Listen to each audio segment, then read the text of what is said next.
Hello everyone, welcome to my channel study मैंने आज। तो एक इम्पॉर्टेंट अपडेट सभी नीट एस्पिरेंट्स के लिए और सभी जानकारी आपको हमारे चैनल पर रेगुलर देखने को मिल रही है। तो इस वीडियो में नीट 2024 और 25 के एस्पिरेंट्स के लिए एक इम्पॉर्टेंट अपडेट जानकारी मैं आपको देने वाला हूं। जैसे कि मैं आपको ऑलरेडी पहले बता चुका हूं कि नीट में बच्चे को हर एक नॉलेज होनी चाहिए, हर एक अपडेट की जानकारी होनी चाहिए कि क्या क्या चेंजेस होते रहते हैं रेगुलर और कौन कौन सी चीज़ों का उन्हें पता होना चाहिए। क्योंकि हमने बहुत बार ऐसा देखा है कि बहुत से बच्चे बस तैयारी करना चालू कर देते हैं, एप्लीकेशन फॉर्म आता है तो उसमें कुछ चीज़ों की वजह से एप्लीकेशन फॉर्म रह जाता है। एग्जाम में जैसे अगर एप्लीकेशन फॉर्म फेल हो जाता है तो एग्जाम नहीं दे पाते हैं, डॉक्यूमेंट में दिक्कत आती है या कौन कौन सी चीज़ें लगती हैं उन्हें, तो हर एक चीज़ का आपको पता होना चाहिए। तो इस वीडियो में मैं आपको नीट 2025 की क्या एलिजिबिलिटी क्राइटेरिया रहेगा आपका, वो सारी चीज़ों के ऊपर मैं आपको बताने वाला हूँ कि कितनी परसेंट आपकी 12th क्लास में होनी चाहिए। और सबसे बड़ा सवाल यहाँ पे आता है कि बहुत से बच्चे ये कह रहे हैं कि हम एक सब्जेक्ट में फेल हैं, मेन सब्जेक्ट में फेल हैं, उसका सप्ली का पेपर देके क्या हम नीट का एग्जाम दे सकते हैं उसमें पास होने के बाद। तो ये सबसे बड़ा डाउट आपका मैं इस वीडियो में क्लियर करने वाला हूँ, जो कि हमेशा हर बच्चे के माइंड में रहता है। और एज लिमिट से रिलेटेड ये सारी चीज़ें आपको पता ही है, इसमें भी तो कुछ चेंजेस है, वो भी मैं आपको इस वीडियो में क्लियर करने वाला हूँ। तो सारी चीज़ों के ऊपर हम इस वीडियो में बात करेंगे, तो आपको लास्ट तक बने रहना है। और एक इंपॉर्टेंट अपडेट मैं आपको लास्ट में दूंगा, जो कि हर एक नीट एस्पिरेंट्स को सुनना और जानना जरूरी है अगर वो नीट की प्रिपरेशन कर रहा है तो वीडियो को लास्ट तक जरूर देखते रहें। और जो पहली बार चैनल पे आया है, पहली बार विजिट करा है, तो प्लीज़ चैनल को सब्सक्राइब जरूर कर लें। आप देख सकते हैं रेगुलर आपको अपडेट जानकारी हमारे चैनल पे मिल रही है। कमेंट सेक्शन में आप डाउट आपके पूछ रहे हैं, उसका भी आपको सोल्यूशन मिल रहा है, तो चैनल से जरूर जुड़े रहें। अब मैं आपको क्लियर कर देता हूँ छोटी से छोटी चीज़ें जो कि एक नीट एस्पिरेंट्स को पता होना चाहिए और क्या क्या चेंजेस आने के भी संभावना रहती है एग्जाम टाइम में।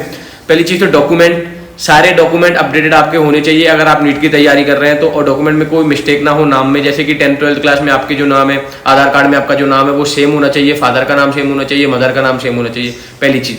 दूसरी चीज़, कैटेगरी सर्टिफिकेट आपके पास होना कंपलसरी है, इनकम सर्टिफिकेट होना आपके पास कंपलसरी है, आधार कार्ड होना कंपलसरी है। ये सारी चीज़ें आपकी क्लियर हो चुकी हैं। अब मैं आपको बता दूं कि 12th क्लास में कौन सा सब्जेक्ट आपका होना चाहिए। अब बच्चे बोलते हैं कि बायो हमारा एडिशनल में हम दे पाएंगे नहीं दे पाएंगे। आपका बायो कैसे भी हो, आपका मेन सब्जेक्ट हो, एडिशनल सब्जेक्ट हो, आप नीट का एग्जाम इजीली दे सकते हैं। अगर आपका एडिशनल में है तो भी, आपने भले मैथ के साथ साथ बायो को एडिशनल में रखा है तो भी आप कर सकते हैं, कॉमर्स के साथ आपने बायो को एडिशनल में रखा है तो भी आप इजीली कर सकते हैं। आपके 5 सब्जेक्ट होना जरूरी है। सबसे पहला तो केमिस्ट्री, फिजिक्स, बायो और इंग्लिश, और एक कुछ एडिशनल जो सब्जेक्ट आपका रहता है। बहुत से बच्चे हिंदी लेते हैं, कुछ और सब्जेक्ट लेते हैं, ये सब्जेक्ट। तो 5 सब्जेक्ट आपके होने जरूरी है, सभी में आपको पास होना जरूरी है, ये भी आपको चीज़ पता है। अब बच्चों के माइंड में ये सवाल आता है कि अगर हम फेल हो जाते हैं एक आध सब्जेक्ट में और उसके बाद में सप्ली का पेपर दे देते हैं हम और उसमें पास हो जाते हैं, तो क्या नीट का एग्जाम दे पाओगे? आप बिल्कुल नीट का एग्जाम दे पाओगे, उसमें कोई दिक्कत नहीं है। बस सबसे बड़ा सवाल यहाँ पे आता है कि जो परसेंट मांगता है नीट, वो परसेंट आपकी है क्या। जैसे कि जनरल कैटेगरी का 50% है, ओवरऑल मिला के सब में पास होना है आपको।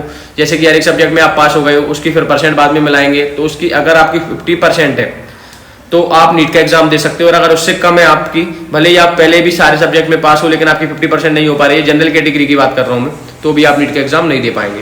फिर बात करते हैं हम OBC ST SC category. OBC ST SC category के लिए 40% चाहिए। अगर आपके 40% मार्क्स हैं सबके ओवरऑल मिला के, तो आप नीट का एग्जाम दे सकते हो। और फेल होने के बाद भी अगर आपकी 40% प्लस परसेंट जा रही है तो आप नीट का एग्जाम भी इजीली दे सकते हैं। क्लियर है, परसेंट का ये हो गया। अब एज लिमिट की बात करते हैं कि एज लिमिट आपकी कितनी होनी चाहिए।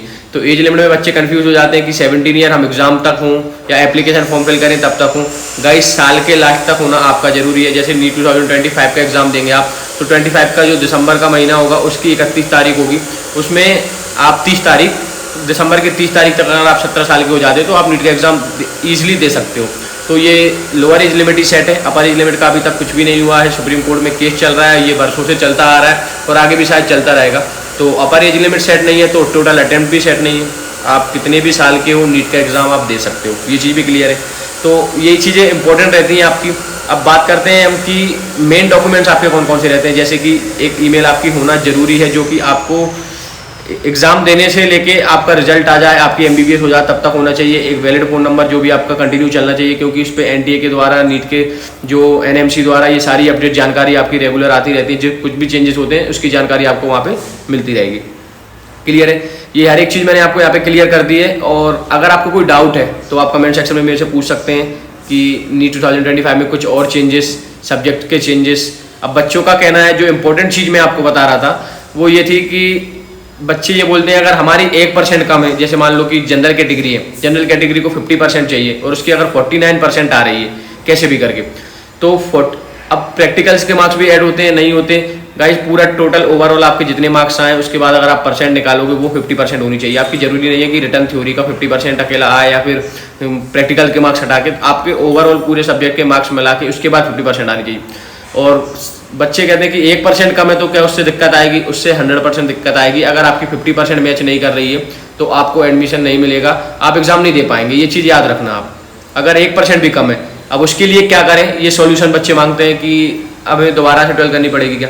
आपको बिल्कुल दोबारा से 12th करनी पड़ेगी। अगर आपकी 50% नहीं हो रही है या फिर 40% अदर कैटेगरीज की नहीं हो रही है, तो 1% भी कम है, आपकी 2% भी कम है, तो आपको दोबारा से 12th करनी पड़ेगी, नीट एग्जाम अगर आपको देना है तो।